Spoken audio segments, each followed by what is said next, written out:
আসুন জেনে নেই কিভাবে তাড়াতাড়ি গরুর মাংস সেদ্ধ করা যায়। ১. তাড়াতাড়ি সেদ্ধ করার জন্য মাংস রান্নায় পেঁপের টুকরো দেওয়া বেশ প্রাচীন পদ্ধতি। কয়েক টুকরো কাঁচা পেঁপের টুকরো দিয়ে দিন তরকারিতে। চাইলে পেঁপে বাটাও দিতে পারেন, এতে গরুর মাংস খুব দ্রুত সিদ্ধ হবে। ২. রান্না করার সময় মাংসে ১০ মিনিট পর সামান্য চিনি দিতে পারেন। চিনি দিলে মাংস তাড়াতাড়ি সিদ্ধ হয়। ৩. মাংস ম্যারিনেট করে রাখুন অন্তত ৩০ মিনিটের জন্য। অ্যাসিডিক উপাদান আছে এমন সব উপকরণ যেমন লেবু, ভিনেগার অথবা বাটারমিল্ক দিয়ে ম্যারিনেট করে রাখবেন। ২ ঘন্টা পর্যন্ত ম্যারিনেট করে রাখা যায় মাংস। তবে মশলামাখা মাংস অবশ্যই ফ্রিজে রাখবেন।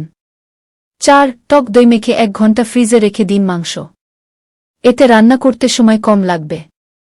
৫. মাংস তাড়াতাড়ি সিদ্ধ করার জন্য একটি সুপারি দিয়ে দিতে পারেন।